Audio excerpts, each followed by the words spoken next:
Hello, আসসালামু আলাইকুম। এবার সাউন্ড ঠিক আছে কিনা আমাকে একটু জানান তো।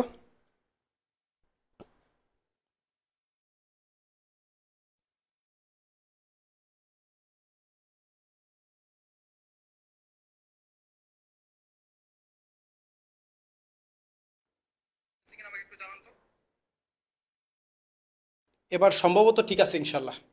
আর এক্সট্রিমলি সরি লাইভটা কেটে দেওয়ার জন্য আবার নতুন করে জয়েন করছি, একটু আসেন।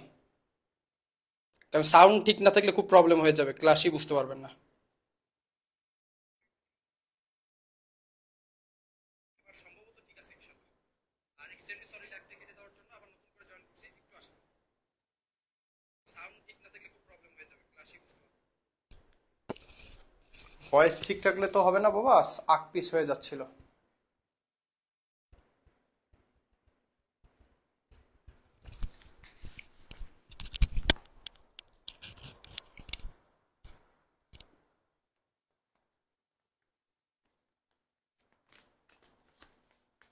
ওকে,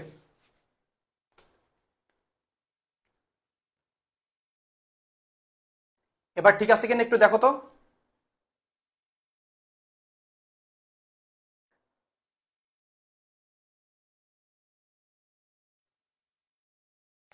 এবার ঠিক আছে কিনা একটু দেখো তো।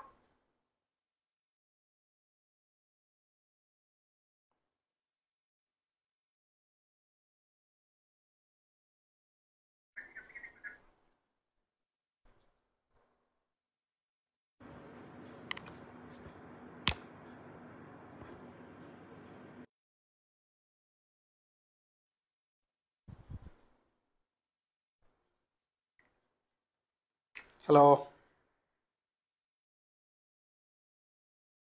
Hello, microphone check.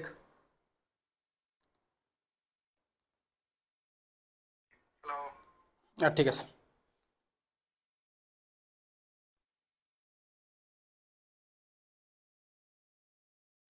ওকে, ঠিক আছে, আসেন। আলহামদুলিল্লাহ, আমি লিখে দিয়েছি কোন বোর্ড, ঢাকা বোর্ড 2023।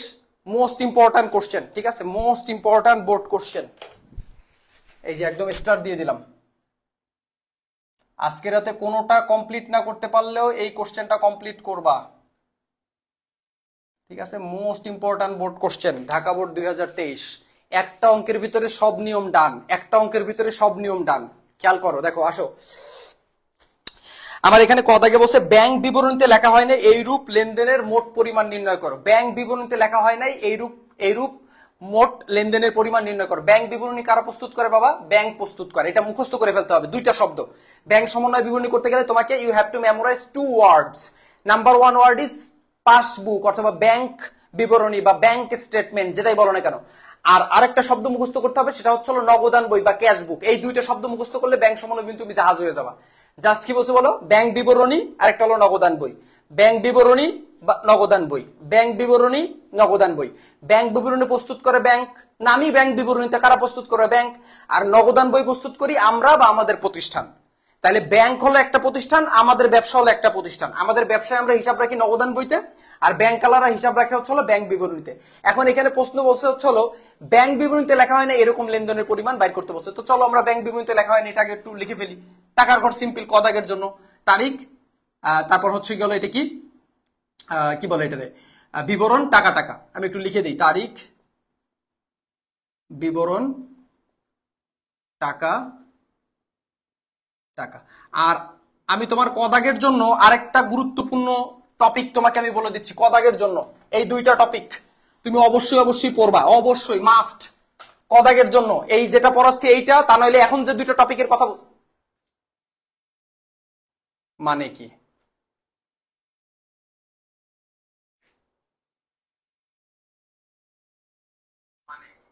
সাউন্ড তো ঠিক আছে, সাউন্ড নাই কেমনে? তোমরা কি উল্টাপাল্টা বকতেছো?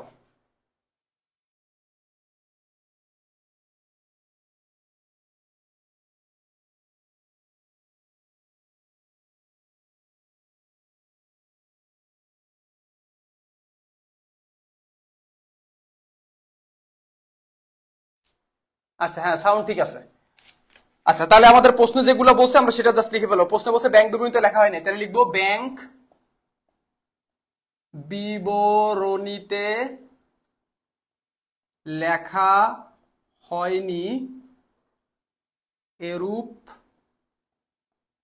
লেনদেন, ব্যাংক বিবরণীতে লেখা হয়নি এরূপ লেনদেন। ওকে, এবার কদাগে তো এটা মোস্ট ইম্পর্টেন্ট টপিক, ব্যাংক বিবরণীতে লেখা হয়নি এরকম লেনদেনের পরিমাণ নির্ণয় করো।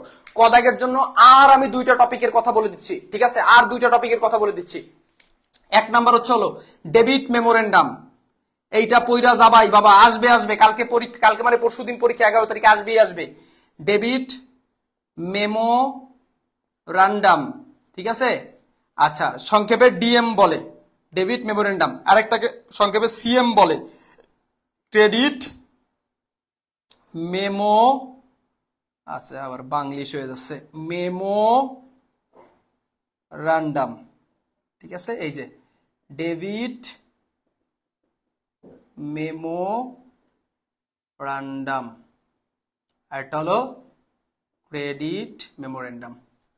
ওকে, তো দেখো এই দুইটা টপিক না দেখা প্লিজ পরীক্ষা হলে যায় না কিন্তু, প্লিজ বাবা তোমাদের হাতে ধরি পায়ে ধরি। ব্যাংক সমন্বয় বিবরণী কদাক 2টা মার্ক, এই 3টা টপিক পড়বা হয়ে যাবে। হয় ব্যাংক বিবরণীতে লেখা হয় না এরকম একটা প্রশ্ন আসবে, তা নয় এরকম লেখা থাকবে নগদান বইতে লেখা হয় না এরকম লেনদেন, যদি এইটা বেশি ইম্পর্টেন্ট, এই যে ব্যাংক বিবরণীতে লেখা হয় না এইটা সব থেকে মোস্ট ইম্পর্টেন্ট, এই যে ব্যাংক বিবরণীতে লেখা হয় না এইটাই মোস্ট ইম্পর্টেন্ট, এইটা বেশি আসবে। আর তা নইলে এই দুইটা টপিক থেকে আসবে, ডেবিট মেমোরেন্ডাম, ক্রেডিট মেমোরেন্ডাম। এখন তোমরা যদি বলো ডেবিট মেমোরেন্ডাম কি, ক্রেডিট মেমোরেন্ডাম কি, এগুলোর উপর অলরেডি আমার ইউটিউবে ভিডিও দেওয়া আছে, জাস্ট খালি বাংলায় লিখবা ডেবিট মেমোরেন্ডাম লিখে পাশে মধ্য বিদ্যালয় লিখে আমার ক্লাস পাওয়া যাবা। আর ক্রেডিট মেমোরেন্ডাম যদি জানতে চাও ওই তো ক্রেডিট মেমোরেন্ডাম লেখবা ইউটিউবে, লিখে জাস্ট খালি পাশে মধ্য বিদ্যালয় লিখে পেয়ে যাবা। এটা আমি যদি ইন শর্ট একটু বলে দিই, ডেবিট মেমোরেন্ডাম হচ্ছে হলো যে লেনদেনের ফলে ব্যাংকে জমাকৃত অর্থ হ্রাস পায়, মাইনাস হয়, এটাকে এইগুলা যায় আসলে ডেবিট মেমোরেন্ডামে। আর যে লেনদেনগুলোর ফলে ব্যাংকে জমাকৃত অর্থ বৃদ্ধি পায় সেই লেনদেনগুলো যায় আসলে ক্রেডিট মেমোরেন্ডামে। আমি আবার বলছি, ব্যাংকে জমাকৃত অর্থ হ্রাস পায় হচ্ছে হলো ডেবিট মেমোরেন্ডামের ফলে, ব্যাংকে জমাকৃত অর্থ হ্রাস বৃদ্ধি পায় হচ্ছে হলো ক্রেডিট মানে মানে ব্যাংকের যে লেনদেনগুলোর ফলে জমাকৃত অর্থ বৃদ্ধি পায় সেই লেনদেনগুলো আসে হচ্ছে হলো ক্রেডিট মেমোরেন্ডামে। আর ব্যাংকে জমাকৃত অর্থ হ্রাস পায় যে লেনদেনগুলো ফলে মানে কমে যায় সেটা যায় আসলে ডেবিট মেমোরেন্ডাম। মনে রাখবা, ব্যাংকে কমলে ডেবিট মেমোরেন্ডামে যাবে সেই লেনদেনটা, ব্যাংকে বাড়লে ক্রেডিট মেমোরেন্ডামে যাবে সেই লেনদেনটা। এইটার সকো জাস্ট এইরকম, ডেবিট মেমোরেন্ডামের সকো এরকম, ক্রেডিট মেমোরেন্ডামের সকো এরকম, সিম্পল। জাস্ট তুমি এই 3টা টপিক দেখলে তুমি 100% 2 কমন পাবা, ব্যাংক সমন্বয় বিভিন্ন 2 কমন সৃজনশীলের। ওকে ডান, আর কি চাও বলো।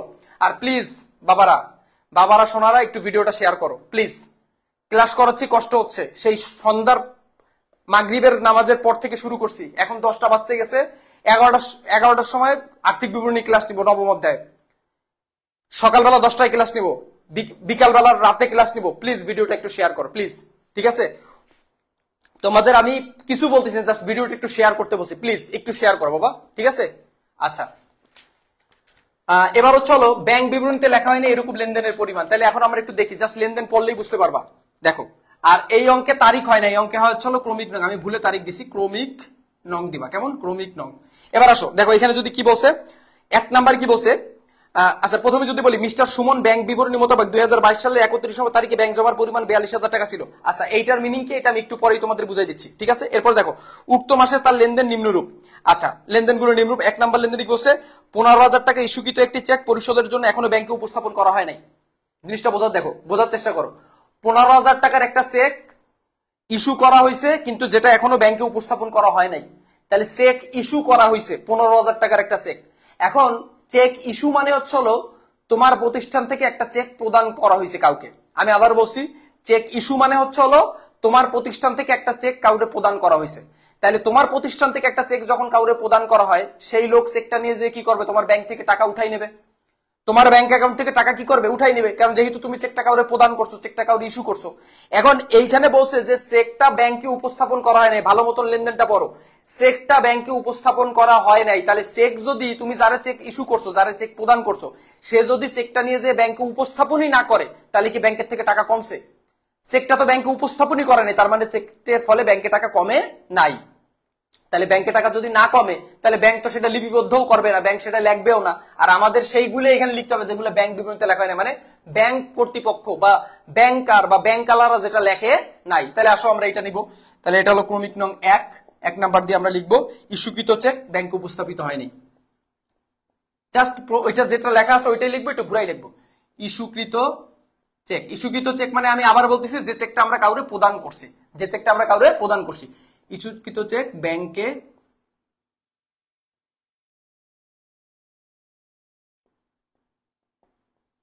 উপস্থাপিত হয়নি। কত টাকা? 15,000 টাকা। আচ্ছা, এরপর 2 নম্বর পড়ো। 20,000 টাকার একটি চেক আদায়ের জন্য ব্যাংকে জমা দেওয়া হয়েছে যা এখনো আদায় হয় নাই। দেখো 20,000 টাকার একটা চেক আদায় করার জন্য ব্যাংকে জমা দেওয়া হয়েছে। আদায় করার জন্য ব্যাংকে জমা দেওয়ার মানে কি? তুমি শোনো, আদায়কৃত চেক আর জমাকৃত চেক একই কথা। আমি আবার বলছি, আদায়কৃত চেক আর জমাকৃত চেক একই কথা। তোমরা একটু খাতায় নোট করে রাখতে পারো, আদায়কৃত চেক আর জমাকৃত চেক একই কথা। তাহলে তুমি একটা চেক অন্য কারো কাছ থেকে পাইছো, সেই চেকটা আদায় করার জন্য যখন ব্যাংকে জমা দিছো, তার মানে কি তোমার এখানে তোমার প্রতিষ্ঠান থেকে একটা চেক ব্যাংকের উদ্দেশ্যে রওনা দিল। এখন ব্যাংক যদি কোনো কারণে সেই চেকটা আদায় না করে, তাহলে ব্যাংক কি তার বিবরণীতে বা তার পাস বইতে এটা লিখবে? কারণ ব্যাংক তো আদায়ই করেনি এই চেকের টাকাটা, তুমি আদায় করতে পাঠাইছো, তুমি চেক আদায় করতে ব্যাংকে পাঠাইছো। কারণ তুমি যদি কারো কাছ থেকে একটা চেক পাও, মনে করো আমি যদি তোমার একটা চেক দিই, চেকটা কি করবা? তোমার কাছে রাখবা নাকি ব্যাংকে পাঠাই দিবা? অবশ্যই ব্যাংকে পাঠাই দিবা। তাহলে তুমি যখন তোমার একটা চেক ব্যাংকে পাঠাই দিলা, তার মানে কি? তার মানে হচ্ছে হলো যে এইটা ব্যাংকে এবার চেকটা আদায় করবে, মানে ব্যাংকে টাকা বাড়বে। এখন এখানে কি বলছে? যা এখনো আদায় হয় নাই, তার মানে ব্যাংক ওই চেকের টাকাটা আদায় করেনি। তাহলে ব্যাংক যদি আদায় না করে, ব্যাংক তার বিবরণী থেকে লিখবে? ব্যাংক মনে করে একটা চেক আদায়ই করে নাই, মানে নেয়ই নাই, তাহলে কি সে তার সেটা পাস বিবৃতিতে লিখবে? লিখবে না। ঠিক আছে, তাহলে এটা হলো 2 নাম্বার। তাহলে আমরা এখানে কি লিখি? আদায়কৃত চেক ব্যাংক কর্তৃক আদায় হয়নি। ঠিক আছে, বা লিখতে পারি জমাকৃত চেক, জমাকৃত চেক ব্যাংকে আদায় হয়নি 20,000 টাকা। আর কোনো এন্ট্রি নাই, 15 আর 20 35,000 টাকা। পরের গুলা পড়া লাগবে না, তোমরা পড়ে নিও, দেখবে পরের গুলা ব্যাংক বিবরণীতে লেখা হয়েছে। ঠিক আছে, আই হোপ তোমরা বুঝতে পারছো। কি অবস্থা!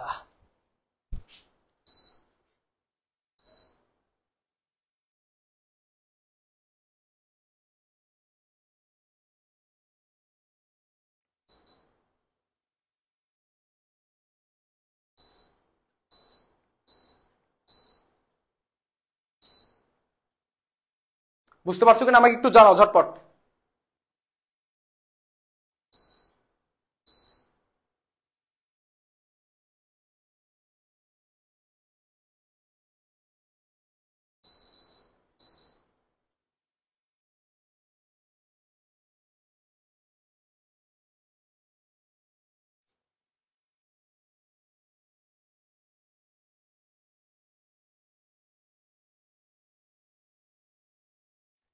দুই নাম্বারটা হচ্ছে জমাকৃত চেক ব্যাংক কর্তৃক আদায় হয় নাই। মানে তুমি একটা চেক ব্যাংকে জমা করছো, কিন্তু ব্যাংক ওইটা আদায় করে নাই। তাহলে ব্যাংক যদি একটা চেক আদায় না করে, তাহলে ব্যাংক কি কোনোদিন তার পাস বিবরণী, পাস বইতে বা তার ব্যাংক তার হিসাবের বইতে লিখবে? কখনোই লিখবে না। কারণ এটা কি করছে? ব্যাংক জমা করছে, কিন্তু ব্যাংক এখন আদায়, মানে তুমি জমা করছো ব্যাংকে, তুমি একটা চেক জমা করতে পারছো, কিন্তু ব্যাংক ওইটা এখনো আদায় করেনি।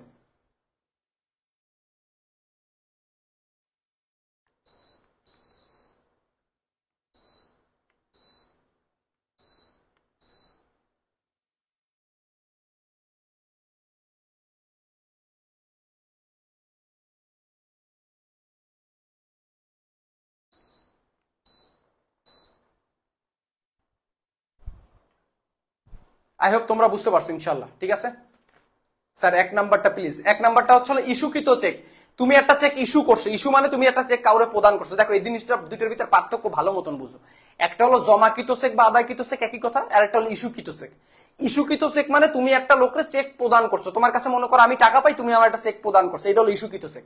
আর জমাকৃত বা আদায়কৃত চেক এটা হলো তুমি কারো কাছ থেকে একটা চেক পাইছো, সেই চেকটা এখন তুমি কারো কাছে যদি একটা চেক পাও, চেকটাকে তোমার কাছে রাখবা নাকি তুমি ব্যাংকে জমা করতে পাঠাবা? এটা তুমি ব্যাংকে জমা করতে পাঠাই দিবা, সিম্পল হিসাব। ওকে, ঠিক আছে, কদাক শেষ। এই যে কোশ্চেনটা করাচ্ছি, ভেরি ভেরি ইম্পর্টেন্ট কোশ্চেন। এই কোশ্চেনটা সলিউশন করলে, আর আমি এই একটার ভিতরেই তোমাকে সব নিয়ম কানুন বুঝাই দিচ্ছি, আলোচনা করে দিচ্ছি। জাস্ট আমি একটু ব্যাংক সমন্বয় পরিণত যাইতে দাও। আর উভয়ের ক্লাস অলরেডি ইউটিউবে আপলোড করা আছে, দেখে নিও। তারপর তোমাদের যদি একান্ত লাগে আমাকে জানাও, আমি ইউটিউবে ক্লাস আজকে রাত্রি আপলোড করে দিব। ঠিক আছে? আচ্ছা, 3, 4, 5 ও 6 নং জাবেদার মানে দফার জাবেদা দাখিলে দাও। দেখো এই ব্যাংক সমন্বয় বিবরণী জাবেদা জাস্ট একদম ইজিতে পারা যাবে, ইজি। সেই ইজিটাকে আগে নিয়মটা দেখো, জাস্ট খালি দেখবা, একটা কথা একটু মনে রাখবা, এটা জাস্ট একটু নোট করে রাখো, এটা খুব বেশি চিন্তা করা লাগবে না, আমি জাস্ট লিখে দিচ্ছি, খাতা একটু মনে রাখো, জাস্ট এটা বেশি ঝামেলা নাই। কি লিখবা, এই দেখো এদিক তাকাও, জাস্ট খালি এই জিনিসটা মাথায় রাখবা, যে সকল লেনদেন নগদান ভুক্ত হয়নি শুধু তার জাবেদা হইবে। মানে কি, যে সকল লেনদেন নগদানভুক্ত হয়নি, যে সকল লেনদেন নগদানভুক্ত হয়নি, নগদানভুক্ত হয়নি মানে কি, নগদান বইতে লেখা হয়নি, শুধুমাত্র তারই জাবেদা দেবো। আর জাবেদা করার সিস্টেম একদম সহজ। দেখো জাবেদা করার জন্য জাস্ট খালি এই ব্যাংক হিসাবটা মাথায় রাখবা। কি হিসাব বলো, ব্যাংক হিসাব। ব্যাংক হিসাব, ব্যাংকে যদি টাকা বাড়ে তাহলে হবে ডেবিট, ব্যাংকে যদি টাকা কমে তাহলে হবে ক্রেডিট। কি লিখছি বলো, ব্যাংক যদি টাকা বাড়ে ব্যাংক হিসাব ডেবিট করবা, ব্যাংকে যদি টাকা কমে কোনো কারণে ব্যাংক হিসাবটারে ক্রেডিট করে ফেলবা, সিম্পল। আর এখন যদি তুমি ব্যাংক হিসাবটা ডেবিট করো, তাহলে যে কারণে ব্যাংক হিসাবটাকে তুমি কি করছো, ডেবিট করছো, সেই কেনটাকে বা সেই কারণটারে ক্রেডিট করে দিবা। আর তুমি যদি কোনো কারণে ব্যাংক হিসাবটারে ক্রেডিট করো, তাহলে যে কেনটা, সেই কেনটারে ডেবিট করে দিবা। এখন তোমাদের মনে হইতে পারে যে স্যার এটা আবার কি কইলেন, এটা দেখো কত সহজ জিনিস, জাস্ট এইটুকু মাথায় রাখতে পারলে ব্যাংক সমন্বয় বিবরণী জাবেদা তুমি পারবা। ওই যে আমার ভিডিও দেওয়া আছে 12টা জাবেদা, এই 12টা জাবেদার ভিডিওটাও চাইলে দেখতে পারো, আর না চাইলেও তুমি জাস্ট খালি এটা একটু খেয়াল করো যে জাস্ট আমি এইটুকু দিয়ে কিভাবে আমি জাবেদা করি। জাস্ট এই ব্যাংকে টাকা বাড়লে ব্যাংক হিসাব ডেবিট, ব্যাংকে টাকা কমলে ব্যাংক হিসাব ক্রেডিট, সিম্পল হিসাব। ব্যাংকে টাকা বাড়লে ব্যাংক হিসাব ডেবিট, ব্যাংকে টাকা কমলে ব্যাংক হিসাব ক্রেডিট।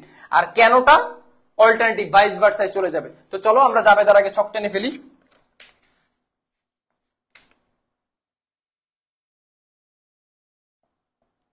অবশ্যই প্রতিষ্ঠানের নাম লিখে দেবে, প্রতিষ্ঠানের নাম হচ্ছে মিস্টার সুমন।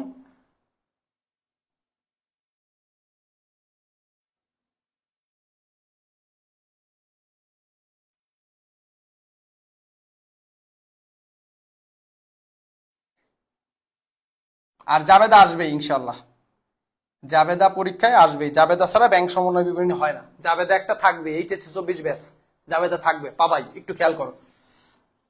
তারিখ,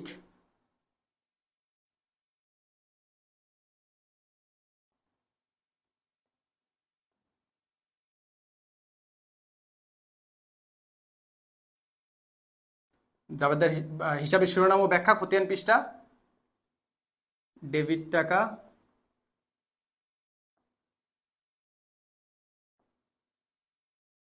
ক্রেডিট টাকা। দেখো একটু খেয়াল করো, দেখো জাস্ট একটু খেয়াল করো, দেখো এখানে কি বলছে যে 3, 4, 5 ও 6 সব লেনদেন কিন্তু করা যাবে না। 3, 4, 5 আর 6 এইগুলা শুধু জাবেদা দিতে বলছে, ঠিক আছে। তাহলে 3 তারিখ কি বলছে দেখো, খেয়াল করো।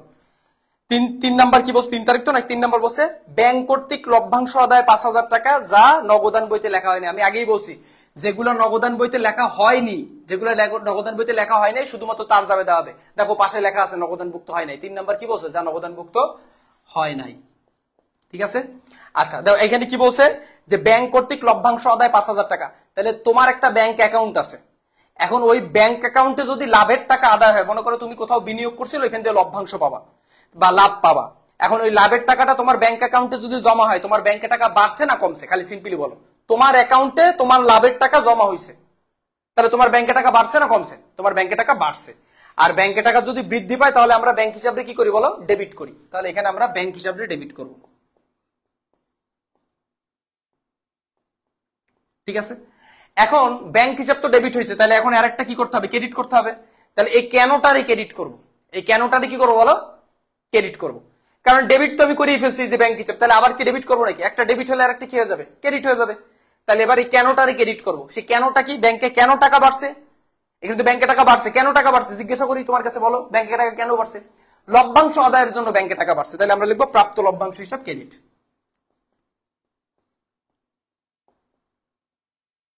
আর এই ক্রেডিটটা একটু সরাই লিখবা, ঠিক আছে, আমার জায়গা নাই তাই সোজা হয়ে গেছে। আচ্ছা, তো লভ্যাংশ আদায় 5,000 টাকা। আর তোমরা অনেকে বলো যে স্যার এই যে জাবেদা করবো, জাবেদায় কি ব্যাখ্যা দিব কিনা, বা জাবেদায় ব্যাখ্যা দিবা মাস্ট। যে জাবেদাই করো না কেন ব্যাখ্যা মাস্ট দিতে হবে। অ্যাকাউন্ট টাইটেলস এন্ড এক্সপ্লানেশন অবশ্যই অবশ্যই ব্যাখ্যা দিতে হবে। এখন প্রশ্নে যদি বলে ব্যাখ্যা ব্যতীত তখন ব্যাখ্যা দিবা না, এছাড়া জাবেদা করলে ফরজ ব্যাখ্যা দিতে হবে। তাহলে আমরা কি লিখবো? হ্যাঁ, ব্যাংক কর্তৃক লভ্যাংশ আদায়। তাহলে আমরা লিখবো যেহেতু ব্যাংক কর্তৃক লভ্যাংশ আদায়, ব্যাংক কর্তৃক লভ্যাংশ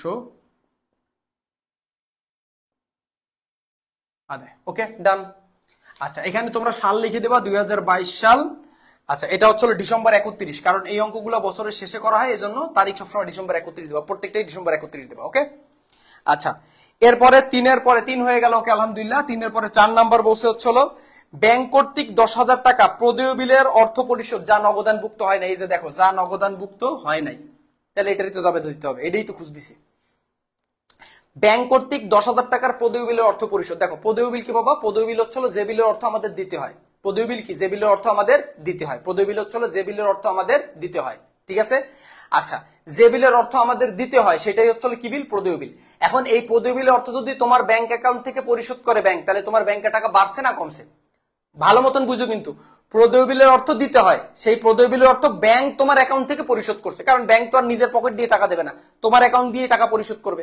তাহলে ব্যাংক যদি প্রদেয় বিল থেকে টাকা পরিশোধ করে, ব্যাংক যদি প্রদেয় বিল থেকে টাকা পরিশোধ করে, তাহলে এটা কি? তাহলে এটা হচ্ছে তোমার ব্যাংকে টাকা কমছে, ব্যাংকে টাকা কি কমছে। তাহলে ব্যাংকে যদি টাকা কমে যায়, হ্রাস পায়, তাহলে কি হয়? ব্যাংক হিসাব ক্রেডিট। তাহলে লিখবো ব্যাংক হিসাব ক্রেডিট। ক্রেডিট। এখন ব্যাংক হিসাব যদি ক্রেডিট হয়, একটা যদি ক্রেডিট হয়ে যায়, তাহলে আরেকটা আবার কি করতে হবে? ডেবিট করতে হবে। এখন কারে ডেবিট করবা? আমি কি বলছি, কেনটা কি হয়ে যাবে? বিপরীত, কেনটা ডেবিট হয়ে যাবে। এখন আমি তোমার কাছে যদি জিজ্ঞাসা করি ব্যাংকে টাকা কেন কমছে? প্রদেয় বিল পরিশোধ করার জন্য। ব্যাংকে টাকা মেইন কেন কমছে?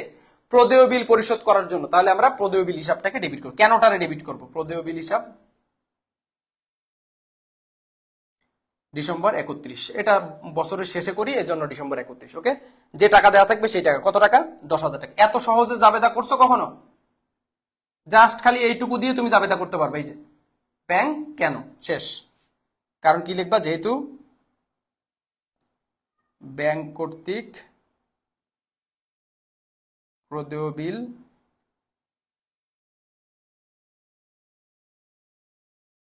পরিশোধ, শেষ। ওকে, আই হোপ তোমরা বুঝতে পারতেছো, ঠিক আছে? আচ্ছা, এরপরে 4 গেল। এরপরে 5 নাম্বার করতে বসে। 5 নাম্বার করতে বসে ব্যাংক কর্তৃক প্রাপ্য হিসাবের 2,500 টাকা আদায় যা নগদান বইতে লেখা হয় নাই। দেখো, যা নগদানভুক্ত, যে লেনদেনগুলো নগদানভুক্ত হয় নাই, শুধুমাত্র সেই লেনদেনগুলোই মানে আমাদের জাবেদা দিতে হবে। এটা একদম মুখস্থ থাকবে। দেখো, ফার্স্টে কিন্তু এই কথাটা আমরা লিখছি, এটা এমসিকিউতে কিন্তু অনেক সময় আসে। তো দেখো, ব্যাংক কর্তৃক প্রাপ্য বিল 2,500 টাকা আদায়। তো ব্যাংক যদি প্রাপ্য বিলের অর্থ আদায় করে, তাহলে ব্যাংকের টাকা বাড়ে না কম? প্রাপ্য বিল মানে দেনাদার, সরি প্রাপ্য হিসাব, আমি সরি প্রাপ্য হিসাবের নিকট থেকে আদায়।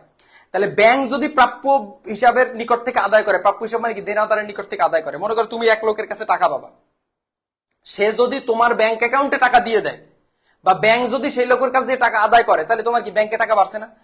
তুমি কার কাছে টাকা পাও, সে তো তোমার দেনাদার। তাহলে তুমি যার কাছে টাকা পাও সে তোমার দেনাদার, সে যদি তোমার ব্যাংক অ্যাকাউন্টে টাকা জমা দেয়, বা ব্যাংক যদি তোমার সেই দেনাদারের কাছে টাকা আদায় করে, তার মানে তোমার ব্যাংকে টাকা বাড়ছে। তাহলে ব্যাংকে টাকা বাড়লে ব্যাংক হিসাব কি হয়ে যাবে বলো? ব্যাংক হিসাব ডেবিট হয়ে যাবে।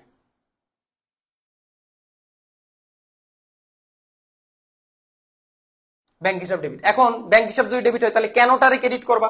কি কেন ক্রেডিট করবা? ব্যাংকে টাকা কেন বাড়ছে? প্রাপ্য হিসাব ব্যাংকে টাকা জমা দিছে তাই। তাহলে প্রাপ্য হিসাবটাই তো মেইন কারণ এখানে ব্যাংকে টাকা বাড়ানোর জন্য। তাহলে প্রাপ্য হিসাবকে ক্রেডিট করে দিবা। সম্পত্তি বৃদ্ধি, সম্পত্তি হ্রাস। কত টাকা? 2,500 টাকা। কারণ লিখে নিবা, কারণটা আমি লিখলাম না, অবশ্যই অবশ্যই কারণ লিখবা। কারণ কি লিখবা? ব্যাংক কর্তৃক প্রাপ্য বিলের অর্থ পরিশোধ, ব্যাংক কর্তৃক প্রাপ্য বিলের অর্থ পরিশোধ। ওকে, আচ্ছা, এরপরে দেখো, এরপরে কি বলছে? ব্যাংক কর্তৃক প্রাপ্য বিলের অর্থ, প্রাপ্য বিলের অর্থ পরিশোধ কি? ব্যাংক কর্তৃক প্রাপ্য বিলের অর্থ আদায়। যাক, আমি একটু ভুল বলছিলাম। এরপর আসো 6 নাম্বার, ইনশাল্লাহ। 6 নাম্বার কি বলছে? 6 নাম্বার বলছে ব্যাংক 500 টাকা সার্ভিস চার্জ কর্তন করছে, কিন্তু নগদান বইতে লেখা হয় নাই। ওকে, তার মানে এই লেনদেনগুলো নগদান বইতে লেখা হয় নাই, সুতরাং এইটাই আমাদের কি দিতে হবে? জাবেদা দিতে হবে। তাহলে এখানে একটু খেয়াল করো, ব্যাংক যদি সার্ভিস চার্জ আদায় করে, ব্যাংক যদি সার্ভিস চার্জ কর্তন করে, কর্তন মানে কেটে নেয়।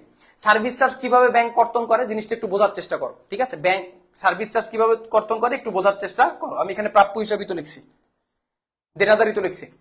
তো ব্যাংক সার্ভিস চার্জ কিভাবে কর্তন করে জিনিসটা একটু বোঝো। ব্যাংক যে আমাদের বিভিন্ন সুযোগ সুবিধা দেয়, সুযোগ সুবিধা এই যে আমরা ব্যাংকে একটা অ্যাকাউন্ট খুলতেছি, ব্যাংকে টাকা জমা রাখতেছি, ব্যাংক থেকে টাকা নিচ্ছি। এখন তোমার কি মনে হয় এগুলা কি ব্যাংক কি একা একা মানে খালি খালি করবে? না, ব্যাংক অবশ্যই এর জন্য আমাদের কাছ থেকে টাকা কেটে নিবে। এখন ব্যাংক যদি আমাদের অ্যাকাউন্ট থেকে টাকা ব্যাংক কেটে নেয়, তাহলে আমার ওই যে ব্যাংকে যে অ্যাকাউন্টটা রয়েছে অ্যাকাউন্টে টাকা বাড়লো না কমে গেল? টাকা কমে গেল।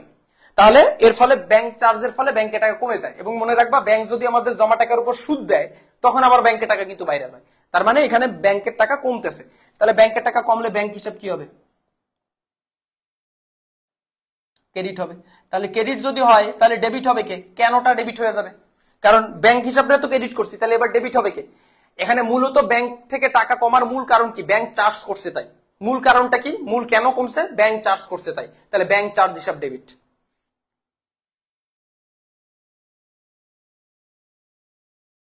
কারণ সিম্পল লিখে দিবা যে ব্যাংক ব্যাংক কর্তৃক ধার্যকৃত চার্জ কর্তন। আচ্ছা, কত টাকা? 500 টাকা। যে টাকা আছে সেই টাকা জাস্ট বসাই দিবা, কারণটা লিখে দিবা অবশ্যই। আর এখানে অবশ্যই তোমরা এখানে ডিসেম্বর তারিখের ঘরে ডিসেম্বর 31 দিবা, অন্য কোনো তারিখ ফারিক দিবা না। কারণ এখানে অন্য কোনো তারিখ দিলে চলবে না, হবে না। কারণ এটা শেষে করি, এর জন্য মানে এই জাবেদাটা আমরা বছরের শেষে করি, এই জন্য বছরের শেষ তারিখটা আমাদের এখানে দিতে হবে। তো এটা করলাম আমরা 3, এখানে 4 নাম্বার, এটা দিয়ে দিতে পারো। আর এটা করলাম কয় নাম্বার? 5 নাম্বার, এটাও দিয়ে দিতে পারো। এটা করলাম 6 নাম্বার, এটাও দিয়ে দিতে পারো। তাহলে আমরা 3, 4, 5, 6, 3, 4, 5, 6 এই 4টা জাবেদা। আই হোপ এই টাইপে এইভাবেই জাবেদা করতে হবে এবং 100% তুমি শিওর থাকো এইরকম জাবেদাই একটা আসবে। আর এখানে অনেক সময় ব্যাংক সুদের কথা বলে, তাহলে ব্যাংক যদি জমা টাকার উপর সুদ দেয় তার মানে কি ব্যাংকে টাকা বাড়বে, তখন ব্যাংক হিসাবে ডেবিট করবা আর ব্যাংক সুদ হিসাবটারে ক্রেডিট করবা। আর এখানে যেহেতু ব্যাংক চার্জ করছে সেহেতু মানে কি ব্যাংক তোমার জমা টাকার থেকে টাকা কেটে নিছে। আগে বুঝো ব্যাংক চার্জ মানে কি। ব্যাংক চার্জ মানে হচ্ছে তোমার তো একটা ব্যাংক অ্যাকাউন্ট রয়েছে, ওই অ্যাকাউন্টে তো টাকা রয়েছে। মনে করো তোমার ব্যাংক অ্যাকাউন্টে 1 লাখ টাকা আছে। এখন ব্যাংক যদি ওইখান থেকে 1000 টাকা কেটে নেয়, তাহলে তোমার ব্যাংকে কি এখন 1 লক্ষ টাকা আছে না 99,000 টাকা আছে? 99,000 টাকা আছে, মানে 1000 টাকা তোমার ব্যাংক থেকে কমে গেছে। তাহলে আমি কি বলছি, ব্যাংকে টাকা যদি কমে যায় কোনো কারণে, যে মাইনাস কমে গেলে কি হবে? ব্যাংক হিসাব ক্রেডিট হবে। এই জন্য আমরা ব্যাংক হিসাব ক্রেডিট করছি আর ব্যাংক চার্জ হিসাবে ডেবিট করছি। কারণ কি, ব্যাংকে টাকা কমার মূল কারণ কি? মূল কারণ হচ্ছে হলো ব্যাংক হিসাব ডেবিট। তারিখ না দিয়ে করলে কি হবে? আচ্ছা, তারিখ না দিয়ে করলে এটা তারিখ দেওয়াটা উচিত হবে, তারিখটা না দেওয়া অনুচিত হবে। তবে তারিখ না দিলে এটা সিলি ভুল হবে। আই হোপ স্যারের জন্য মার্কস কাটবে না তারিখ যদি না দাও, তো তারিখ দেওয়া উচিত হবে। ঠিক আছে, ওকে। আই হোপ সবাই বুঝতে পারছো। এখন আমি ব্যাংক সম্বন্ধে মূল টপিকটা যাব। এখন বলো, জাবেদা রিলেটেড কার কোনো সমস্যা আছে? যদি না থাকে আমাকে জাস্ট ঝটপট 30 সেকেন্ডের ভিতর বলো। ব্যাংক সম্বন্ধে আমি উইথ বেসিক বুঝাই তারপর আমি আলোচনা করব, ঠিক আছে? 10:30 11টার দিকে আবার তোমাদের আর্থিক বিবরণী ক্লাস করাইতে হবে, আর্থিক বিবরণী করাইতেই হবে। যদি বা আর্থিক বিবরণী ক্লাস দিয়েছি তারপর একটা লাইভ ক্লাস করাইতেই হবে। স্যার 2 নংটা আবার বলেন। 2 নাম্বার এই যেটা, আচ্ছা, ব্যাংক কর্তৃক পদবি বিল পরিশোধ। পদবি বিল মানে কি? ধরো এই যে কারেন্ট বিল আছে, এখন তো মিটার, আগে যখন আমাদের কারেন্ট বিল দিতে হতো, এই কারেন্ট বিল কি আমাদের জন্য একটা পদবি বিল। এই পদবি বিলের অর্থ আমাদের ব্যাংকে যেয়ে পরিশোধ করতে হইতো। এখন তোমার পদবি বিল অর্থ যদি ব্যাংক কর্তৃক পরিশোধ করা হয়, মানে ব্যাংক যদি তোমার পদবি বিল অর্থ পরিশোধ করে দেয়, তাহলে ব্যাংক কি নিজের পকেট দিয়ে করবে না তোমার অ্যাকাউন্ট থেকে টাকা কেটে নিয়ে তারপর পরিশোধ করবে? ব্যাংক তোমার পদবি বিল অর্থ তোমার ব্যাংক অ্যাকাউন্ট থেকে করে দিল, তার মানে কি ব্যাংক কর্তৃক পদবি বিল অর্থ পরিশোধ। তার মানে কি ব্যাংক যখন পদবি বিল অর্থ পরিশোধ করছে আমার ব্যাংকের টাকা কমে গেছে, আর ব্যাংকের টাকা কমে গেলে ব্যাংক হিসাব কি হবে? ক্রেডিট। এই জন্য আমরা ব্যাংক হিসাব ক্রেডিট করছি। আর কেন কমছে? পদবি বিলের কারণে, এই জন্য পদবি বিল হিসাব ডেবিট। স্যার 1 নাম্বারটা ব্যাংক কর্তৃক লভ্যাংশ আদায়। তো ব্যাংক যদি লভ্যাংশ আদায় করে, ঠিক আছে, ব্যাংক যদি লভ্যাংশ আদায় করে তাহলে ব্যাংকে টাকা বাড়ে না কমে? মনে করো লভ্যাংশটা তোমার লভ্যাংশ, তুমি লভ্যাংশ, তোমার লাভ পাওয়ার কথা। এখন এই লাভের তোমার যে লাভ পাওয়াটার কথা, এই লাভ পাওয়াটা তুমি না পাইয়ে তোমার ব্যাংক অ্যাকাউন্টে পাওয়া গেছে বা তোমার ব্যাংক অ্যাকাউন্টে দেওয়া হয়েছে। তার মানে কি তোমার ব্যাংকে টাকা বাড়ছে।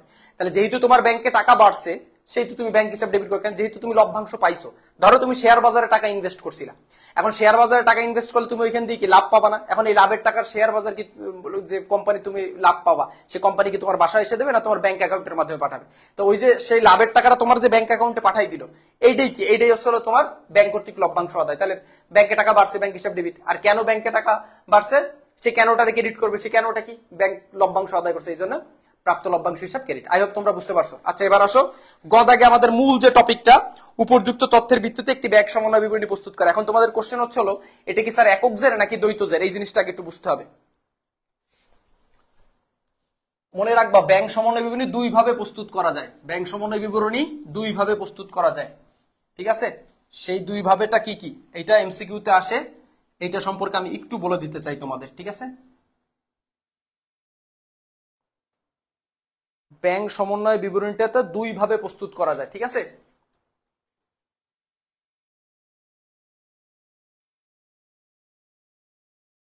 ব্যাংক সমন্বয় বিবরণী এটা দুই ভাবে প্রস্তুত করা যায় বাবারা। একটা হচ্ছে একক জের, একটা হলো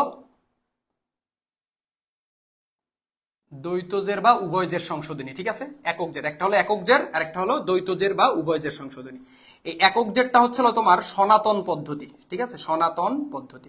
তোমার প্রশ্ন অনেক সময় বলে দেয় যে সনাতন পদ্ধতিতে ব্যাংক সমন্বয় বিবরণী প্রস্তুত করো, ঠিক আছে?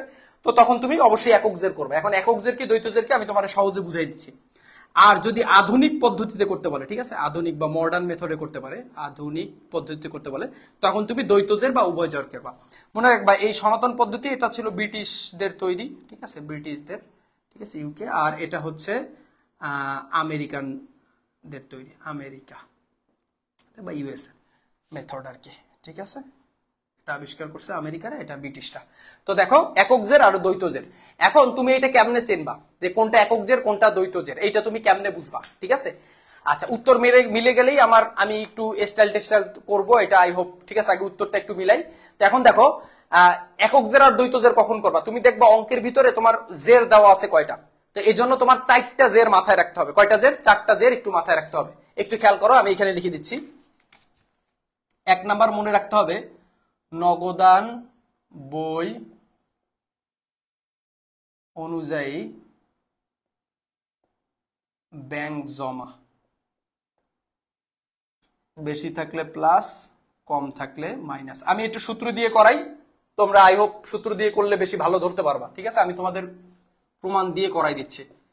2 নাম্বার হচ্ছে হলো নগদান বই অনুযায়ী ব্যাংক জমাতিরিক্ত। দেখো বাবারা, এখানে একটা জিনিস একটু ভালো মতন খেয়াল করে রাখো, আমি এটা একটু আন্ডারলাইন করে দিচ্ছি, কারণ এখানে এই দুটো শব্দ তোমরা একটু ঝামেলা করো। এখানে বলছে ব্যাংক জমা আর এখানে বলছে ব্যাংক জমাতিরিক্ত। এই ব্যাংক জমাটাকে অনেক সময় ব্যাংক জমার উদ্ধৃত্ত বলে, ভালো মতন বুঝো।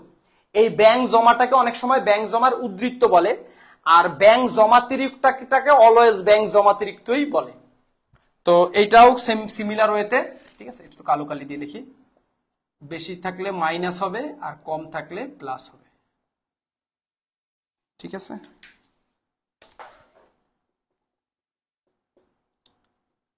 ব্যাংক বিবরণী অনুযায়ী ব্যাংক জমা, বেশি থাকলে মাইনাস, কম থাকলে প্লাস। 4 নাম্বার ব্যাংক বিবরণী অনুযায়ী ব্যাংক জমাতিরিক্ত, বেশি থাকলে প্লাস, কম থাকলে মাইনাস।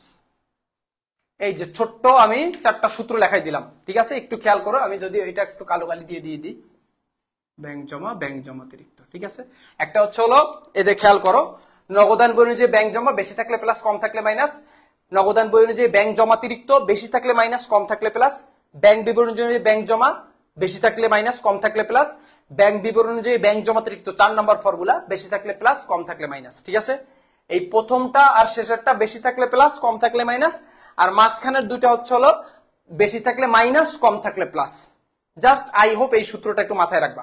এখন আমরা যে অঙ্কটা করতেছি, অঙ্কের শুরুতে যদি একটু খেয়াল করো, এখানে বসে হচ্ছে মানে প্রশ্নের গদাগে বসে উপযুক্ত তথ্যের ভিত্তিতে একটি ব্যাংক সমন্বয় বিবরণী প্রস্তুত করো।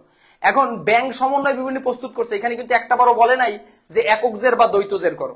এখন এটা তোমার অঙ্ক পড়ে বুঝে নিতে হবে, এটা তোমার অঙ্ক পড়ে বুঝে নিতে হবে যে কোনটা একক জের আর কোনটা দ্বৈত জের। এখন অঙ্কের ভিতরে যদি এই যে 4টা সূত্র আমি লিখছি, এই 4টা সূত্রের যে কোনো একটা সূত্র দেওয়া থাকে তাহলে ওইটা একক জের, আর যদি 2টা সূত্র দেওয়া থাকে তাহলে ওইটা, এক্সট্রিমলি সরি, আচ্ছা, এবার এখানে তোমার ঢাকা বোর্ড 23 সালে বলছে মিস্টার সুমনের ব্যাংক বিবরণী মোতাবেক 2022 সালের 31 ডিসেম্বর তারিখে ব্যাংক জমার পরিমাণ ছিল 42,000 টাকা। দেখো এখানে কি বলছে, 2022 সালে 31 ডিসেম্বর তারিখে মিস্টার সুমনের ব্যাংক বিবরণী মোতাবেক, মোতাবেক মানে অনুযায়ী, এখানে ভালো মতন খেয়াল করা, আমি এটা লিখে দিচ্ছি। কি বলছে, ব্যাংক বিবরণী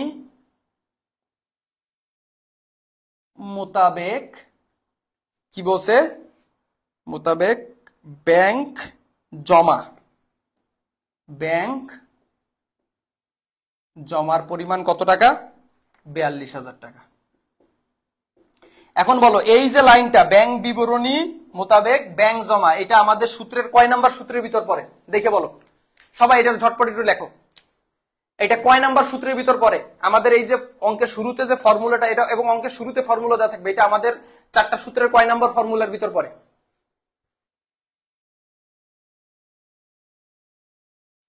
বাবা 1 নং কেমনে বলে, 1 নং লেখা আছে নগদান বই মোতাবেক ব্যাংক জমা, তোমাদের আসলে এখন আমি বলতে পারতেছি না। আর এখানে বলছে ব্যাংক বিবরণী মোতাবেক ব্যাংক জমা, তাইলে ব্যাংক বিবরণী আর এখানে লেখা আছে নগদান বই, কেমনে কি?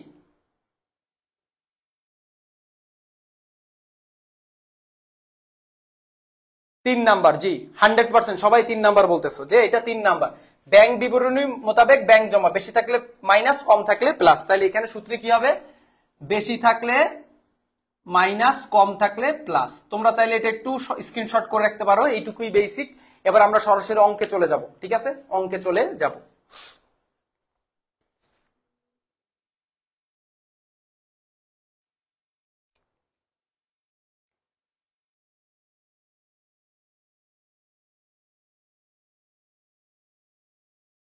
ওকে, আচ্ছা আর লিখতে হবে না, সবাই লেখা শুরু করে দিচ্ছে, আর লেখা লাগবে না বাবা, অনেক লিখছো। আচ্ছা, তো এটা আমাদের 3 নাম্বার সূত্র অনুযায়ী পড়ে, বেশি থাকলে মাইনাস, কম থাকলে প্লাস, ঠিক আছে। আচ্ছা, আমি এখানে সব মুছে দিচ্ছি, জাস্ট খালি একটা শব্দ রাখতেছি, একটা শব্দ একটু রাখতেছি, একটু খেয়াল করো। দেখো এই যে এখানে দেখো একটা শব্দ রাখতেছি, এই শব্দটা বাদে আমি সব মুছে ফেলতেছি। দেখো জাস্ট একটা শব্দ রাখলাম, এই একটা শব্দকে শেষে একটা শব্দ রেখে দিলাম, এটার মানে কি বলো?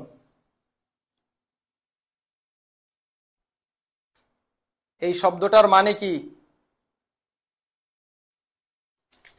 ব্যাংক। শব্দটার মানে হচ্ছে ব্যাংক। তুমি এই অঙ্ক যখন করবা, উভয়ের গুরুত্বপূর্ণ কিন্তু কম গুরুত্বপূর্ণ, উভয়ের অঙ্ক দেখে নিও, যদি দরকার হয় আমাকে কমেন্টে জানাবা, আমি ক্লাস দিয়ে দেবো।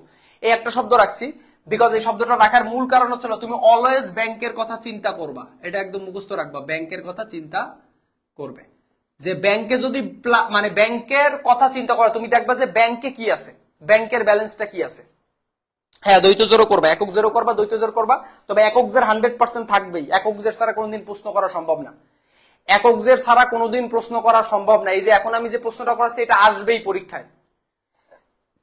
এই যে আমি সূত্রগুলো বললাম, সবসময় ব্যাংকের কথা চিন্তা করতে বসে, এই যে ব্যাংকের কথা চিন্তা করতে বসি, মনে রাখো। চলো এবার আমরা ব্যাংক সমন্বয় বিবরণী করবো একক জের, যেটা আসবেই পরীক্ষায়, আসবে মানে আসবে, মাস্ট, 100% গ্যারান্টি।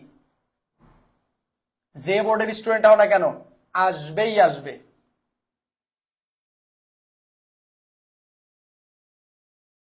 এই ব্যাংক সমন্বয় বিবরণীর ছকটা খুবই সহজ সরল, মানে সিঙ্গেল কলাম স্টেপ, যেটা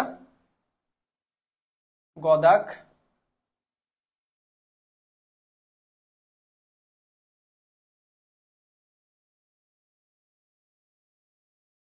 অবশ্যই এখানে তারিখ হবে না, ক্রমিক নং হবে। কেমন কেমন ব্যাংক সমন্বয় বিবরণী ক্রমিক নং হয়, এটা তারিখ হয় না, বিবরণ লিখলেই চলবে।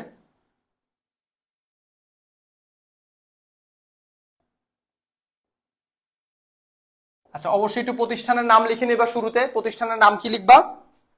মিস্টার সুমন। সিলেট বোর্ডে কেন, সব বোর্ডে, এমন কোন বোর্ড নাই যে বোর্ডে একক জের আসবে না, এমন কোন বোর্ড নাই যে বোর্ডে একক জের আসবে না। ওকে, এমন কোন বোর্ড থাকবে না পরীক্ষার হলে যে মিলাই দেখো যে ব্যাংক সমন্বয় বিবরণী একক জের আসবে না, একক জের আসবেই আসবে, গ্যারান্টি। সো একটু করো, এত ইম্পর্টেন্ট না হইলে আমি তোমার কালকে 2 দিন পরে, মানে আজকে রাত পোহালে কালকের দিন গেলে তোমার পরীক্ষা, আমি তোমার সঙ্গে এখন আড্ডাবাজি করতে আসি না, যেটা লাগবে সেটাই করাচ্ছি। আচ্ছা দেখো, এখানে ব্যাংক সমন্বয় অবশ্যই প্রতিষ্ঠানের নাম লিখে লিখবা মিস্টার সুমন, তারপর লিখবা ব্যাংক সমন্বয় বিবরণী, এরপর নিচে সালটা লিখবা 2020 সালে 31 ডিসেম্বর। এগুলা না লিখলে কিন্তু হবে না বাবা, ঠিক আছে, এগুলো লিখে দেবা কেমন। আচ্ছা, তো দেখো আমরা প্রথমে ফর্মুলাটা লিখবো। প্রথমে ফর্মুলা কি আছে, ব্যাংক বিবরণী মোতাবেক ব্যাংক জমা। তাহলে আমরা লিখলাম ব্যাংক বিবরণী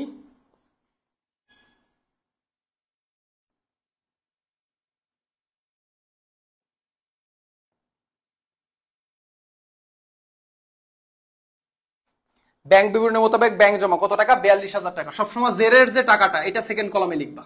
আমি কি বলছি বলো, জেরের যে মানে সূত্রের যে টাকাটা এটা অলওয়েজ সেকেন্ড কলামে লিখবা। ঠিক আছে, লেখার পরেই তোমাদের প্রথম কাজ হচ্ছে হলো হ্যাঁ যোগ যোগ লিখবা, এরপরে লিখবা হচ্ছে হলো বিয়োগ।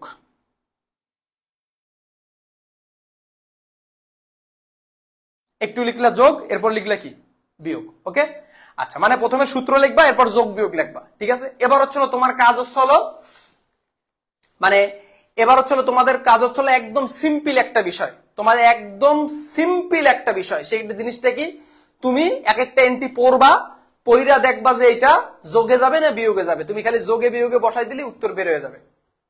ঠিক আছে, তুমি জাস্ট খালি যোগে আর বিয়োগে বসাবা, ঠিক হয়ে যাবে। মানে আর মানে কোনো কাজ নাই এই জায়গায়। ঠিক আছে, আর কোনো কাজ নাই। ঠিক আছে,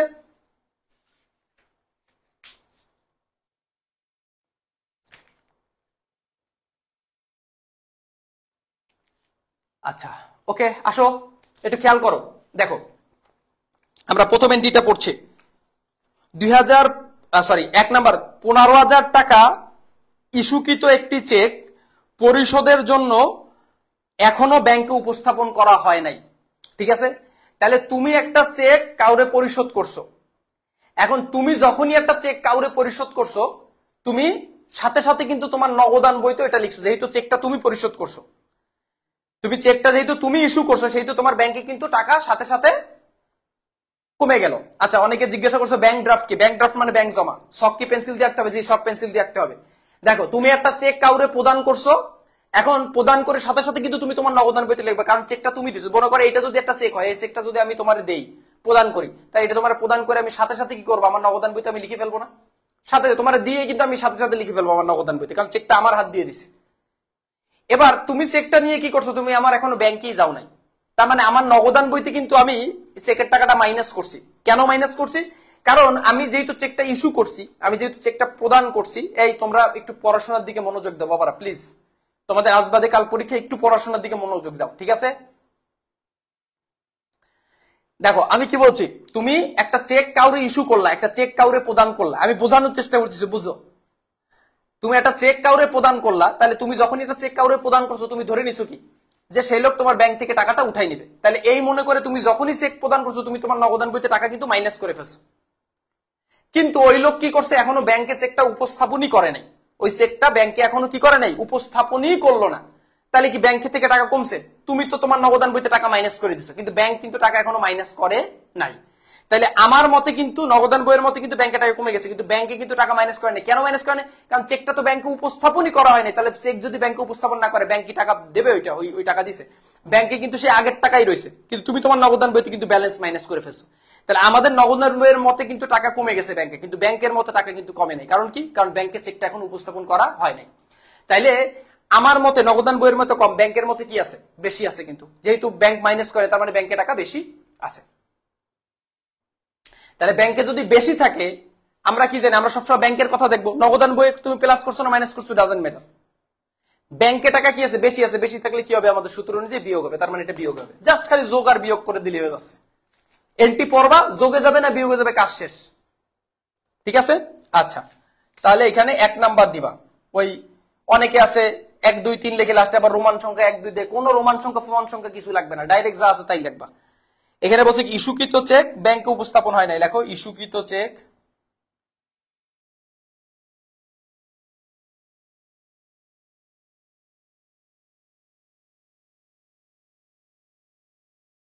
যা লেখা থাকবে প্রশ্নে তাই লিখে দেবে, খালি যোগে যাবে না বিয়োগে যাবে এটা দেখবা।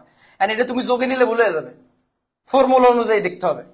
আর সব এন্ট্রি আসবে, শুধু এই প্রথম এন্ট্রিটা যাবে সেকেন্ড কলামে, আর সব যাবে ফার্স্ট কলামে। প্রথম মানে বুঝো এই সূত্রের যেটা, এটা যাবে সেকেন্ড কলামে, সূত্র বাদে সব ফার্স্ট কলামে কাজ করতে হবে। তাহলে এই যে টাকাটা, এটাও যাবে কোন কলামে? ফার্স্ট কলামে। কত টাকা? 15,000 টাকা। ওকে, নেক্সট 2 নাম্বার কি বলছে, 20,000 টাকার একটি চেক আদায়ের জন্য ব্যাংকে জমা দেওয়া হয়েছে যা এখন আদায় হয়নি। আদায় হয় নাই মানে কি, আদায়কৃত চেক বা জমাকৃত চেক। এখন আগে বুঝতে হবে যে জমাকৃত চেক মানে কি। জমাকৃত চেক মানে কি? জমাকৃত চেক মানে হচ্ছে হলো যে তুমি কারো কাছ থেকে একটা চেক পাইছো, এই চেকটা তুমি ব্যাংকে আদায় করার জন্য ব্যাংকে জমা করতে পাঠাইছো। এখন এটা পাঠাইছে কে? তুমি পাঠাইছো। কারণ চেক তো আর একা একা ব্যাংকে দৌড়ে যেতে পারবে না, কারণ চেকের তো হাত পাও নাই। আদায়কৃত একটা চেক বা জমাকৃত একটা চেক তুমি ব্যাংকে জমা করতে পাঠাইছো। এর মানে হচ্ছে হলো তুমি যখনই চেকটা জমা করতে পাঠাইছো তুমি তোমার নগদান বইতে টাকাটা প্লাস করছো। কারণ আমরা একটা চেক যখন ব্যাংকে জমা করি তখন ধরে নেই যে এটা ফলে আমাদের ব্যাংকে টাকা বৃদ্ধি পাবে, এই জন্য আমি সাথে সাথে আমাদের নগদান বইতে টাকা প্লাস করছি। এখন ব্যাংক কিন্তু এটা প্লাস করে নাই, কারণ কি এখানে প্রশ্ন শেষের দিকে বলে দিছে যে এখনো আদায় হয় নাই, মানে ব্যাংক এখনো টাকাটা আদায় করে নাই। ব্যাংক এখনো টাকাটা কি করে নাই? আদায় করে নাই। তাহলে আমি আমার নগদান বইতে টাকাটা প্লাস করছি, কিন্তু ব্যাংক কিন্তু এখন ওইটা আদায় করে নাই। আমার নগদান বইতে বাইরে গেছে কিন্তু ব্যাংক আদায় কিন্তু করে নাই, ব্যাংকে সে আগের ব্যালেন্সই আছে। তার মানে নগদান বইয়ের মতো টাকা কিন্তু বেশি আছে, কিন্তু আমরা দেখবো সবসময় কার মত। আমি কিন্তু একটু আগে বলছিলাম সবসময় আমার ব্যাংকের মত দেখবো।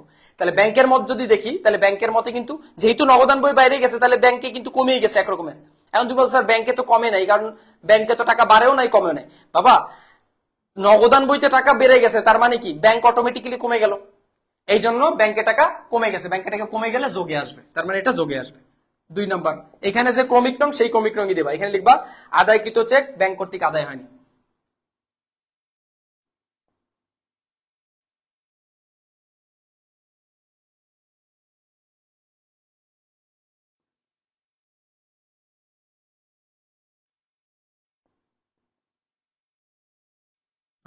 কত টাকা? 20,000 টাকা। পরে নেক্সট নিতে আসো।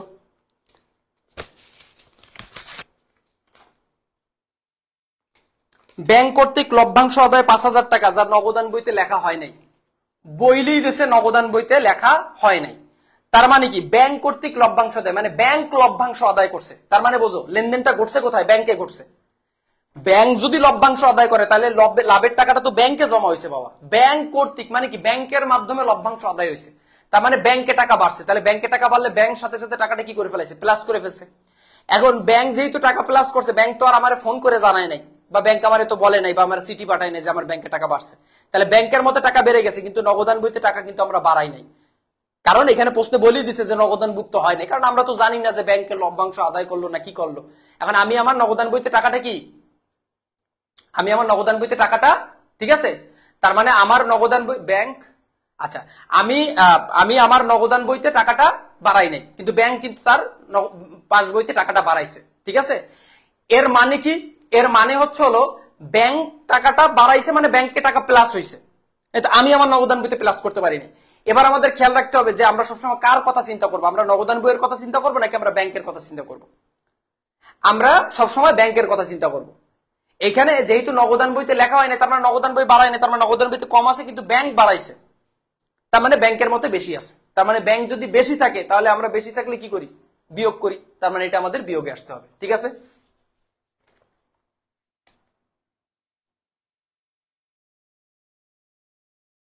লিখবা ব্যাংক কর্তৃক লভ্যাংশ আদায় যা নগদানভুক্ত। আমি একটা কথাই তোমাদের বারবার বলতেছি, তুমি দ্বৈত জের করো আর না করো, একক জের না করে এইচএসসি পরীক্ষার হলে যাইও না। একক জের না করে এইচএসসি 24 একক জের কি জের ব্যাংক সমন্বয় বিবরণী একক জের এই যে অঙ্কটা এখন করাচ্ছি এই অঙ্ক এই টাইপের অঙ্ক না কইরা পরীক্ষার হলে যাইও নয় আকারে না, ঠিক আছে। কারণ পরীক্ষা হলে যাই দেখবে এটা চলে আইছে কত টাকা? 5,000 টাকা। এবার দেখো 4 নাম্বার, ব্যাংক কর্তৃক 10,000 টাকা পদবী বিলে অর্থ পরিশোধ করছে যা নগদানভুক্ত হয় নাই। তাহলে ব্যাংক যদি পদবী বিলে অর্থ পরিশোধ করে, হ্যাঁ না দুইটাই আসবে না, দুইটাও আসতে পারে আবার একটাও আসতে পারে, তবে একটা একক জের কনফার্ম আসবেই, ঠিক আছে। এই জন্য বলতেছি দেখো ব্যাংক কর্তৃক 10,000 টাকা পদবী বিলে অর্থ পরিশোধ যা নগদান বইতে লেখা হয়নি। তাহলে ব্যাংক যদি পদবী বিলে অর্থ পরিশোধ করে তাহলে ব্যাংক টাকার সাথে সাথে কি করছে? মাইনাস করছে। ব্যাংক সাথে সাথে টাকাটা কি করছে? মাইনাস করছে, ঠিক আছে। তাহলে ব্যাংক যদি পদবী বিলে অর্থ পরিশোধ করে তাহলে ব্যাংকের টাকা কমে গেছে, ব্যাংক সাথে সাথে টাকাটা মাইনাস করছে, কিন্তু এখানে তো নগদানভুক্ত করা হয়নি, তার মানে কি আমি আমাদের নগদান বইতে এটা লিখতে পারি নাই। তাহলে ব্যাংকের মতে কিন্তু কমে গেছে, আর আমরা সবসময় ব্যাংকের মোটটাই দেখবো। তাহলে ব্যাংকের মতে কম থাকলে কোথায় আসবে? যোগে আসবে।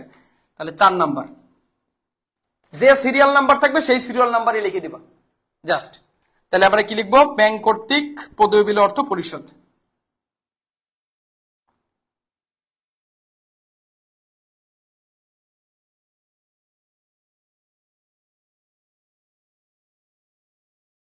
পরিশোধ তুমি চাইলে এখানে লিখতে পারো যা নগদানভুক্ত হয়নি, ঠিক আছে? কত টাকা? ব্যাংক কর্তৃক পদবী বিল অর্থ পরিশোধ যা নগদানভুক্ত হয়নি, কত টাকা? 10,000 টাকা। এরপরে আসো 5 নাম্বার, ব্যাংক কর্তৃক প্রাপ্য হিসাবের 2,500 টাকা আদায় যা নগদান বইতে লেখা হয়নি। ব্যাংক যদি প্রাপ্য বিলের অর্থ আদায় করে, সরি প্রাপ্য হিসাবের অর্থ, প্রাপ্য হিসাব মানে কি? দেনাদার। ব্যাংক প্রাপ্য হিসাবের অর্থ আদায় করছে, তার মানে এখানে টাকাটা কে কে আদায় করছে? ব্যাংক আদায় করছে। এটা কিন্তু তুমি আদায় করো নাই। ব্যাংক প্রাপ্য বিলের অর্থ আদায় করছে, সরি প্রাপ্য বিল বারবার বলছে, প্রাপ্য হিসাব মানে দেনাদার। ব্যাংক দেনাদারের কাছ থেকে অর্থ আদায় করছে, তার মানে লেনদেনটা ব্যাংকে করছে। তার মানে ব্যাংক যখনই দেনাদারের কাছ থেকে অর্থ আদায় করছে, ব্যাংকে টাকা বেড়ে গেছে, তারপরে ব্যাংক সাথে সাথে টাকাটা প্লাস করছে। এখন নগদানভুক্ত হয় না মানে কি? আমরা আমাদের নগদান বইতে লিখিনি। এখন আমাদের নগদান বইতে লেখা না লেখা কোনো বিষয় না, আমাদের সবসময় ব্যাংকের মতটা দেখতে হবে। তাহলে ব্যাংকের মতে ব্যাংক যেহেতু লিখছে, আর প্রাপ্য বিলের অর্থ যদি, আবার প্রাপ্য বিল, আরে আল্লাহ কি প্রাপ্য বিল বলি, প্রাপ্য হিসাবের অর্থ যদি ব্যাংক আদায় করে, প্রাপ্য হিসাবের অর্থ যদি ব্যাংক আদায় করে, তার মানে কি? ব্যাংকে টাকা বেড়ে গেছে, কারণ এখানে ব্যাংকই তো টাকাটা আদায় করলো, তার মানে ব্যাংকে টাকা বেড়ে গেছে, ঠিক আছে? আচ্ছা, তাহলে আমরা কি লিখবো? তার মানে ব্যাংকে টাকা যেহেতু বাড়ছে, তাহলে বেশি থাকলে মাইনাসে আসবে। 4-এর পরে 5।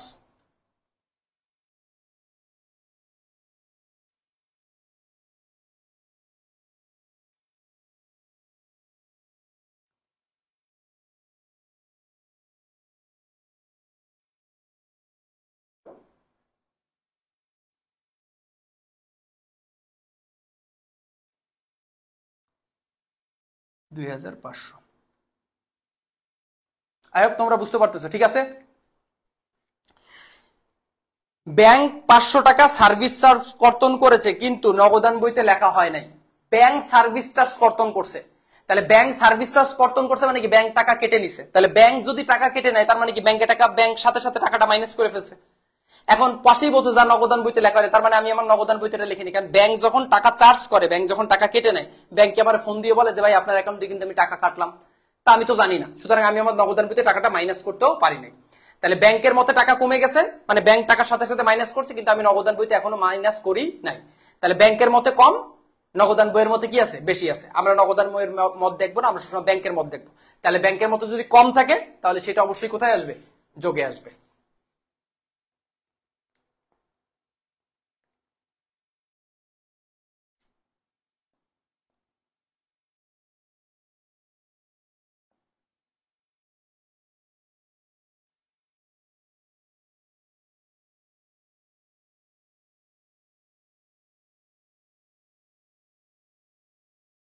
এবার ব্যালেন্সিং করতে হবে, একটু খেয়াল করো।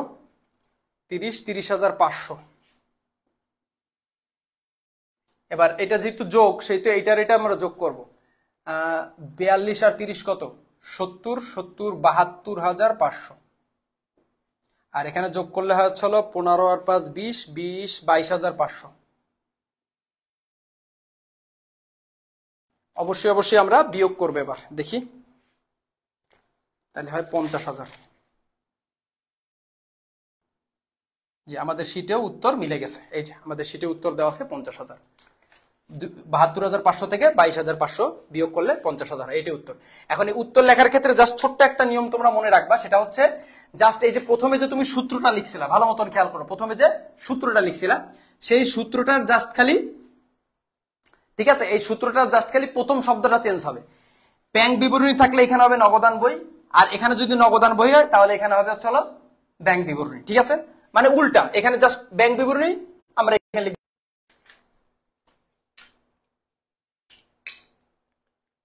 আর ব্যাংক সমন্বয় বিবরণী কি, এটা তো তোমরা অবশ্যই অবশ্যই জানো, যেহেতু 50,000 টাকা উত্তর মিলে গেছে, সো একটু তো ভাব না নিলেই নয়, ঠিক আছে? আচ্ছা, ব্যাংক সমন্বয় বিবরণীতে আই হোপ তোমাদের আর কারো কোনো প্রবলেম নাই, ঠিক আছে? আমাকে কেমন লাগতেছে একটু জানাও প্লিজ, ঠিক আছে? এই অধ্যায় থেকে কয়টা আসবে? ইনশাল্লাহ 2টা কনফার্ম। সুফিয়া জান্নাত আমার পেইড বেসের স্টুডেন্ট, তোমার নাম আমার মনে আছে।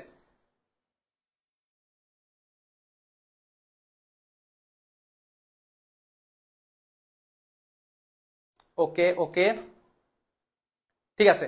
আই হোপ আমাকে বলো, এই যে ব্যাংক সমন্বয় বিবরণীটা আমি তোমাদের করাই দিলাম, ঢাকা বোর্ড 2023, তুমি কোন বোর্ড কোশ্চেন করো আর না করো, এই ঢাকা বোর্ড 23-এর কোশ্চেনটা আর না হইলেও তুমি 4 থেকে 5 বার করবা বাসায়, 4 থেকে 5 বার করবা বাসায় ইনশাআল্লাহ। স্যার 2 নংটা, স্যার 2 নংটা কি বলছে? আদায়কৃত চেক। বাবা সিম্পল একটা জিনিস মনে রাখবা, ঠিক আছে? একটা হলো আদায়কৃত চেক, এটার ফলে ব্যাংকে টাকা বৃদ্ধি পায়, মানে এটা যে সবসময় প্লাসে আসবে তা না, মানে এখানে প্লাস বলতে বলছে ব্যাংকে টাকা বৃদ্ধি পায়। আরেকটা হচ্ছে হলো ইস্যুকৃত চেক, ব্যাংকে টাকা হ্রাস পায়। ইস্যুকৃত চেক মানে তুমি কারো একটা চেক প্রদান করছো, তাহলে সে তোমার ব্যাংক থেকে টাকা কম উঠাই নেবে, ব্যাংকে টাকা কমে গেছে। আর আদায়কৃত চেক মানে হচ্ছে তুমি কারো কাছ থেকে একটা চেক পাইছো, সেই টাকাটা, সেই চেকটা তুমি ব্যাংকে জমা করতে পারাইছো, এরপর এটার বলে আদায়কৃত চেক, তার মানে তোমার ব্যাংকে টাকা বাড়ছে। তাহলে এখানে কি বলছে যে আদায়কৃত চেক ব্যাংক কর্তৃক আদায় হয়নি, তার মানে তুমি একটা চেক ব্যাংকে আদায় করতে পাঠাইছো, তাহলে যখনই আদায় করতে পাঠাইছো তুমি তোমার নগদান বইতে লিখছো, কিন্তু ব্যাংক এখন ওইটা কি করে নাই, আদায় করে নাই। তার মানে কি তুমি তোমার নগদান বইতে বাড়াইছো, ব্যাংকে এখনো বাড়ায় নাই, তাহলে আমাদের নগদান বইয়ের মতে বেশি, ব্যাংকের মতে কি কম, তাহলে ব্যাংকের মতে কম থাকলে কি হবে, প্লাস হবে। এই জন্য আমরা এই যোগের এখানে নিচ্ছি 2 নম্বর। আই হোপ তোমরা বুঝতে পারছো, ঠিক আছে? সানগ্লাসটা সুন্দর, এটা I know it very well, ঠিক আছে? আমি এটা খুব ভালো মতন জানি। দেখতেছেন কিছু? এই আমি অতটাও কানা না, প্লিজ। আচ্ছা, একটু পরে আর্থিক বিবরণী ক্লাস নিয়ে আসতেছি, এন্ড ইনশাল্লাহ পরীক্ষার হলে কালকে তো না, পরশুদিন যে আমরা যখন সব অঙ্ক পেরে যাব, তখন আমরা এইরকম একটা স্টাইল দেব। ওয়াও,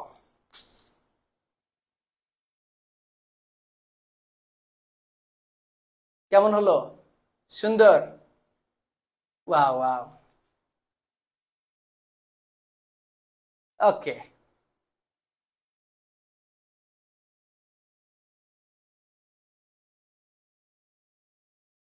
স্যার আপনি কি রাগ করছেন? নো রাগ। ইসরাত জাহান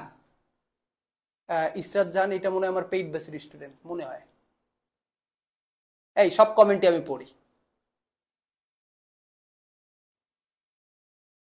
ইয়া, শরীফুল খান, আমার নাম নিয়ে পচাবি না তোরা, এমনিতে তোরা আমাদের চ্যানেলের নামে উল্টাপাল্টা বকিস, তোরা বলিস কিসের বিদ্যালয় এগুলো আমার আবার অনেক স্ক্রিনশট দিয়ে পাঠায় যে স্যার দেখেন এই আপনার চ্যানেলের নাম থুইছে কি, কি বলিস তোরা উল্টাপাল্টা, আবার আমার নাম থুইছিস শরীফুল খান। বাবা আমি তোমাদের এমসিকিউ এর ক্ষেত্রে একটু বলি প্লিজ, এমসিকিউ বইটা খোলো, এই যে ব্যাংক সমন্বয় করছি না, বইটা একটু খোলো, বইটা খুইলা জাস্ট বইয়ের পিছনে দেখো ন্যূনতম 150 থেকে 200 এমসিকিউ দেওয়া আছে, যে কোনো বই বাজারের, ওই 150টা এমসিকিউ A to Z পড়ে ফেলাও, আর কিচ্ছু লাগবে না।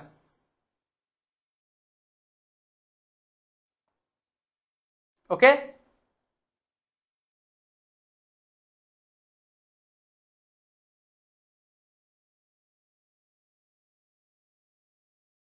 তাহলে আজকের এইখানে একটু কমপ্লিট করতেছি, একটু পরে আর্থিক বিবরণী ক্লাসে আসবো ইনশাল্লাহ, যদি শরীরে কুড়ায় ইনশাল্লাহ আমি তোমাদের সঙ্গে অবশ্যই পেজে নক দিয়ে দিব ইসে, বা একটু হয়তো রাত করে ক্লাস নিব। লাস্ট কথা হচ্ছে এই জিনিসটা অলওয়েজ মনে রাখবা, অলওয়েজ রিমেম্বার যে হ্যাপিনেস ইজ দ্য কি to success. Okay, happiness is the কি টু সাকসেস। আমাদের লাইফের ইন গোল, সেটা তুমি জান্নাতে যাইতে চাও বা ওই ইউনিভার্সের কাছে যাইতে চাও, কোনো না কোনো রিলিজন বা স্বর্গে যাইতে চাও, ইন্ড গোল আমাদের লাইফের, ইন্ড গোল একদম সর্বশেষ গোলটা হচ্ছে হলো লাইফে হ্যাপি হওয়া। সো অলওয়েজ লাইফে নিজের হ্যাপিনেসের দিকে, নিজের মেন্টাল পিস, নিজের ইনার পিস, নিজের মানসিক শান্তি, এগুলোর দিকে সব থেকে বেশি জরুরি, সব থেকে বেশি নজর দিবা। এর উপরে কিন্তু লাইফে অন্য কোনো কিছু নাই।